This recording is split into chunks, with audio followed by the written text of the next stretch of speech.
Good morning everyone. Myself Kunwarji sir, subject chemistry. Explain this topic. Galvanic cell. Galvanic cell electrolytic cell से बहुत important है। इसका question board exam में बिल्कुल fix है, निश्चित रूप से आता है। गैल्वेनिक सेल और विद्युत अपघटनी सेल इलेक्ट्रोलिटिक सेल में अंतर क्या था? विद्युत अपघटनी सेल थी electric energy exchange of chemical energy, अर्थात विद्युत रासायनिक सेल, विद्युत अपघटनी सेल वह सेल कहलाती है जो विद्युत ऊर्जा को रासायनिक ऊर्जा में बदलती है। गैल्वेनिक सेल वह सेल कहलाती है जो रासायनिक ऊर्जा को विद्युत ऊर्जा में बदलती है। ये केमिकल एनर्जी है, ये एक्सचेंज किसमें करती है? इलेक्ट्रिकल एनर्जी में एक्सचेंज करती है, परिवर्तित करती है। उस विद्युत अपघटनी सेल में जो इनपुट था वो इलेक्ट्रिकल एनर्जी था और आउटपुट था केमिकल एनर्जी। इस सेल के अंतर्गत ये जो पार्ट है इसको इनपुट किया जाता है, अर्थात रासायनिक सेल प्रवाहित रासायनिक एनर्जी, केमिकल एनर्जी प्रवाहित की जाती है और आउटपुट में ये प्राप्त होता है इलेक्ट्रिकल एनर्जी आउटपुट। तो ये इनपुट है, ये आउटपुट है। तो गैल्वेनिक सेल की परिभाषा है वह सेल जो रासायनिक ऊर्जा को विद्युत ऊर्जा में परिवर्तित करती है, वह गैल्वेनिक सेल कहलाती है। अब उसमें इनपुट होता था विद्युत अपघटनी सेल में इलेक्ट्रिकल एनर्जी, तो बाहर से ऊर्जा दी जाती थी, इसमें बाहर से ऊर्जा नहीं दी जाती है, समझिए। इसलिए वह स्पॉन्टेनियस रिएक्शन थी। ये फर्स्ट बिंदु है, इसका सेकंड बिंदु क्या है? वह क्या थी? नॉन स्पॉन्टेनियस रिएक्शन, जिसमें डेल्टा जी का मान कैसा था? पॉजिटिव। और ये स्पॉन्टेनियस रिएक्शन होती है स्पॉन्टेनियस रिएक्शन, स्वतः अभिक्रिया होती है जिसमें डेल्टा जी का मान सदैव कैसा होता है? नेगेटिव होता है। डेल्टा जी का मान कैसा होता है? नेगेटिव। बहुत इंपॉर्टेंट है, ये मैक्सिमम टाइम पूछा जाता है। गैल्वेनिक सेल में डेल्टा जी का मान किस प्रकार का होता है और विद्युत अपघटनी सेल में डेल्टा जी का मान पॉजिटिव होता है। तो इस चीज को अच्छे से समझना है।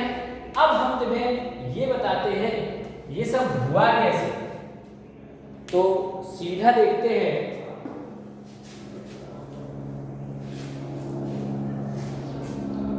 एक सेल को लेते हैं जनरल, एक कंटेनर है, ये पात्र है जिसमें कॉपर सल्फेट का इलेक्ट्रोलाइट जो कैसा है बेटा? एक्वस। जो कैसा है? एक्वस। और इसके अंदर ये जो रॉड पड़ी हुई है, छड़ पड़ी हुई है, ये रॉड किसकी है? जिंक धातु की। समझिएगा, बहुत इंपॉर्टेंट बिंदु है। जब ये कॉपर सल्फेट है तो इसके अंदर किसके आयन होंगे? Cupric ion. तो फर्स्ट पॉइंट है कॉपर सल्फेट का जलीय विलयन नीला होता है। तो कॉपर सल्फेट का जलीय विलयन नीला किसके कारण है? क्यूप्रिक आयन के कारण। CuSO4 का जो सॉल्यूशन है वो किस कलर का होता है? ब्लू कलर का होता है। किसके कारण होता है? क्यूप्रिक आयन के कारण। बहुत इंपॉर्टेंट रीजन है। क्यूप्रिक आयन क्या होते हैं? इसकी जो 3D कोष में ये इलेक्ट्रॉन होते हैं 3D9, 1 2 3 4 5 6 7 8 9, अर्थात ये अनपेयर्ड इलेक्ट्रॉन के कारण, अनपेयर्ड इलेक्ट्रॉन के कारण ये कलर ब्लू होता है। अनपेयर्ड इलेक्ट्रॉन के कारण ये कलर कैसा होता है? ब्लू। अब समझिएगा, जैसे ही जिंक की छड़ यहाँ इलेक्ट्रॉन को, समझिएगा, जिंक की छड़ डली हुई है कॉपर सल्फेट के विलयन में, तो ये जिंक की छड़ क्या है? Zn+2, अर्थात ये रिएक्शन करेगी Zn gives to electron plus Zn+2। जब ये जिंक की छड़ इलेक्ट्रॉन को लॉस करेगी, त्यागेगी, तो इस पर रिएक्शन कौन होगी? ऑक्सीडेशन। कौन सी रिएक्शन होगी? ऑक्सीडेशन। जब ऑक्सीडेशन होती है तो ये सदैव किसका काम करती है? एनोड का कार्य करती है। जब ये लगातार इलेक्ट्रॉन त्यागती रहेगी तो विलयन में कौन आते जाएंगे, Zn+। कौन आते जाएंगे, Zn+। समझिएगा, जब विलयन में Zn+ आएंगे तो ये क्षण कैसी हो जाएगी, ऋणावेशित। ये क्षण कैसी हो जाएगी, ऋणावेशित। ये माइनस एनोड। गैल्वेनिक सेल में एनोड कैसा होता है, ऋणात्मक। इस चीज को समझिए। जब ये यहाँ आ जाएगी तो इसमें क्या होगा, ये जो क्षण है ये वीक हो जाएगी, दुबली हो जाएगी, अर्थात कुछ समय के बाद यही क्षण कैसी हो जाएगी, वीक हो जाएगी, पतली हो जाएगी। इसमें से जो जिंक के पार्टिकल है वो यहाँ एकत्रित हो जाएंगे। ये इस प्रकार के Zn+2 आयन एकत्रित हो जाएंगे। तो दूसरा पॉइंट क्या है, जिंक की क्षण का द्रव्यमान कम हो जाएगा। जिंक की क्षण का द्रव्यमान कम हो जाएगा, घट जाएगा। तीसरा इंपॉर्टेंट बिंदु देखिए, जैसे ही जिंक का द्रव्यमान कम होगा, विलयन का ब्लू रंग जो था क्यूप्रिक आयन के कारण था। अब ये क्षण जो आवेशित हो चुकी है, यही कॉपर क्यूप्रिक आयन, ये दो इलेक्ट्रॉन जो गए इस क्षण की चारों ओर हैं, इनको एब्जॉर्ब कर लेगी 2 इलेक्ट्रॉन को। ये किस अवस्था में आ जाएगा, कॉपर स्टेट में आ जाएगा। तो यहाँ क्या हो रहा है, रिडक्शन हो रहा है। तो ये रिडक्शन हो रहा है, इसको बोलते हैं हाफ रिडक्शन रिएक्शन, इसको बोलते हैं हाफ ऑक्सीडेशन रिएक्शन। तो ये पूरी जो रिएक्शन होगी, Zn 2 इलेक्ट्रॉन के लिए हो जाएंगे, Cu+2 gives Zn+2 + Cu plus क्या निकलेगी, एनर्जी निकलेगी। क्या निकलेगी, ऊर्जा। यह एनर्जी विलयन की एनर्जी है, अर्थात इसमें जो सॉल्यूशन है वो विलयन कैसा हो गया, हॉट हो गया। विलयन कैसा हो गया, हॉट, गर्म हो गया इस ऊर्जा के कारण। इसी ऊर्जा को वह इलेक्ट्रिकल एनर्जी में बदलेगा। ये किसने सोचा, गैल्वेनिक सेल का निर्माण 1785 ईस्वी में वोल्टा ने किया था, इसलिए इस गैल्वेनिक सेल को वोल्टी सेल भी कहा जाता है। तो तीसरा बिंदु है, जो एनर्जी निकली हुई है, इस एनर्जी को वह सॉल्यूशन की जो एनर्जी को वो किसमें, इलेक्ट्रिकल एनर्जी में एक्सचेंज करेगा। और चौथा जो इंपॉर्टेंट रिएक्शन है, ये कराई नहीं जा रही है, ये स्वतः रिएक्शन हो रही है। तो ये कौन सी रिएक्शन है, स्पॉन्टेनियस रिएक्शन के अंतर्गत हो रही है। एनर्जी स्वतः उत्सर्जित हो रही है इस रिएक्शन के अंतर्गत। तो इस चीज को बहुत अच्छे से समझो। टेम्परेचर में क्या हो रहा है, इंक्रीज। टेम्परेचर क्या हो रहा है, इसका बढ़ रहा है। इसका टेम्परेचर विलयन का बढ़ रहा है, सॉल्यूशन का टेम्परेचर बढ़ रहा है। इस चीज को समझो। और ये विलयन जो नीला था वो रेडिश ब्राउन कलर का हो रहा है। पांचवा बिंदु देखो, ये रेडिश ब्राउन कलर का हो रहा है, ब्राउन कलर का हो रहा है विलयन का।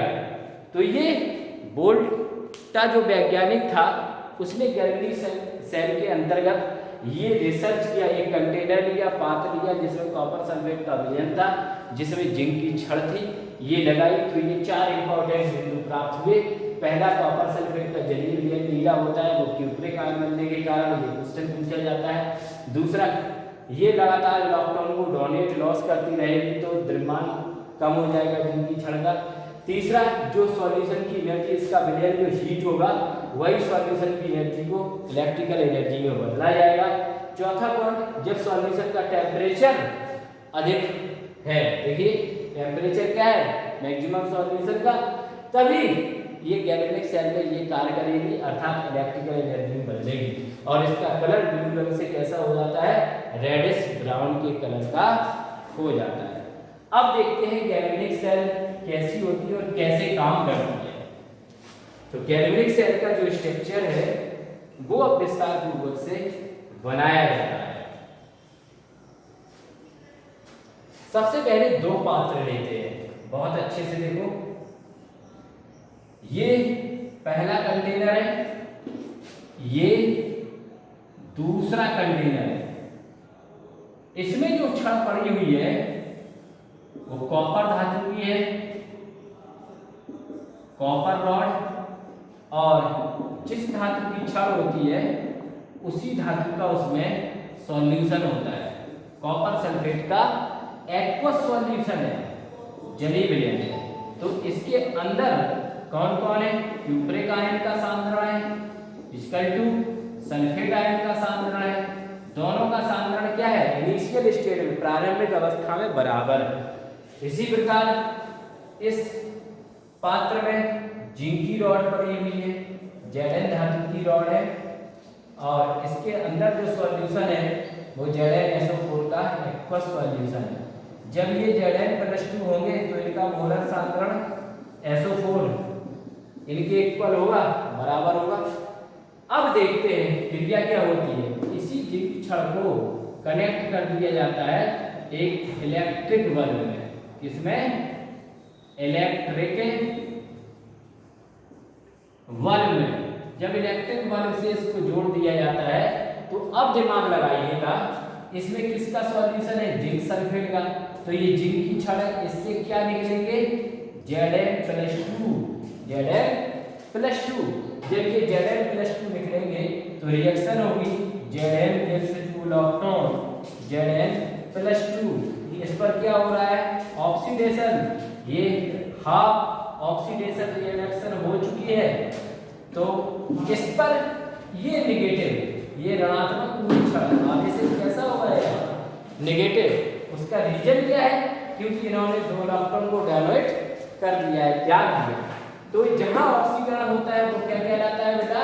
एनोड। बहुत इंपॉर्टेंट। जिस रिएक्शन पर ऑक्सीकरण होता है वह एनोड होता है। चिन्ह के माध्यम से एनोड और कैथोड को नहीं देखा जाता है, ना समझा जाता है। तो डैनियल सेल के अंदर, सॉरी गैल्वेनिक सेल के अंतर्गत ये एनोड कैसा ध्रुव होगा? नेगेटिव ध्रुव होगा। इसके बाद इलेक्ट्रॉन का फ्लो होगा इनकी छड़ से इधर की ओर, इलेक्ट्रिक बल्ब की ओर इलेक्ट्रॉन चल रहे हैं और जा कहाँ रहे हैं बेटा? कॉपर की छड़ की ओर। तो इस विलयन के अंदर जो क्यूप्रिक आयन का सॉल्यूशन, ये क्यूप्रिक आयन का सॉल्यूशन कहाँ जा रहा है? छड़ पर जा रहा है। जब ये क्यूप्रिक आयन का सॉल्यूशन छड़ पर जा रहा है, ये क्यूप्रिक आयन इधर से कौन आ रहे हैं? इलेक्ट्रॉन। ये 2 इलेक्ट्रॉन को एब्जॉर्ब करेगा। एब्जॉर्ब करने के बाद कॉपर में कन्वर्ट हो जाएगा। ये कॉपर कैसा हो जाएगा? पॉजिटिव। जब ये बेटा पॉजिटिव हो जाएगा तो ये हो जाएगा कैथोड। कैथोड कैसा होता है? गैल्वेनिक सेल में कैथोड कैसा होता है? पॉजिटिव। कैसा होता है बेटा? पॉजिटिव। जब इनको ऐड कर दिया जाएगा तो ये 2 इलेक्ट्रॉन कितने हो जाएंगे? Zn+U+2 electron, Zn+2 electron +U। तो ये रेडॉक्स रिएक्शन है, रेडॉक्स रिएक्शन है। इस चीज को समझिए। अब इलेक्ट्रॉन जब इधर की ओर फ्लो हो रहे हैं एनोड से कैथोड की ओर, तो जो करंट है, जो धारा है I, वो कहाँ की ओर फ्लो करेगा? कैथोड से एनोड की ओर। अब होता क्या है? कुछ समय तक ये इलेक्ट्रिक बल्ब जलता है, कुछ समय के बाद यह इलेक्ट्रिक बल्ब जलना बंद हो जाता है।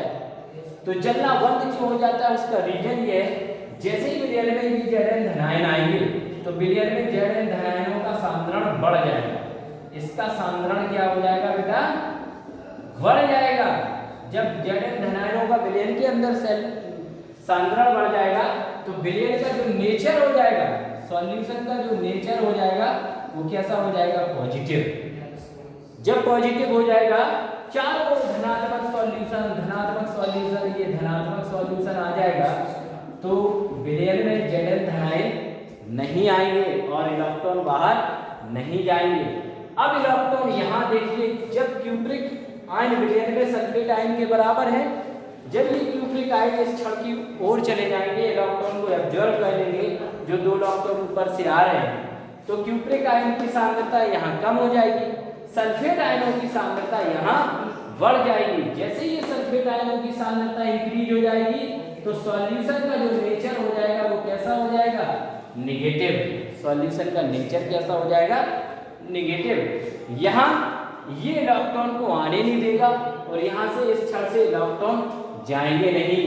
तो ये जो इलेक्ट्रिक बल्ब है इसके स्थान पर वोल्टमीटर कोई संकेतांक लगा सकते हैं, तो उसके माध्यम से ये पहचान सकते हैं विद्युत धारा प्रवाहित हो रही है या नहीं हो रही है, तो ये इलेक्ट्रिक बल्ब बंद हो जाएगा। अब क्या किया जाए कि यह इलेक्ट्रिक बल्ब पुनः जलना प्रारंभ हो जाए, तो इसके लिए एक उपकरण का प्रयोग किया जाता है जिसे कहते हैं सॉल्ट ब्रिज। तो सबसे एक और इम्पॉर्टेंट बात है, ये कौन साइड है, राइट साइड, ये कौन सा साइड है, लेफ्ट साइड। तो इसमें एक वर्ड लिखवा रहा हूं, बहुत इंपॉर्टेंट है, उसको देखना है आपको। एक लॉइन, LOAN, एल का अर्थ है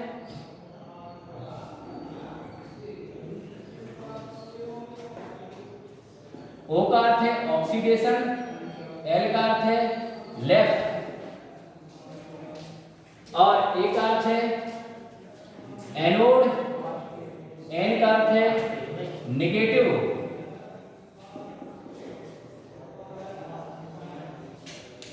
इस चीज को देखिएगा, ये जो लेफ्ट साइड है, ये लेफ्ट साइड क्या हो रहा है, लॉइन, लेफ्ट, O का अर्थ क्या हो रहा है, ऑक्सीडेशन, लेफ्ट साइड सदैव क्या होगा, ऑक्सीडेशन। और ऑक्सीडेशन जहां होगा वहां क्या होगा, कहां पर होगा, एनोड पर। एनोड कैसा होगा, नेगेटिव।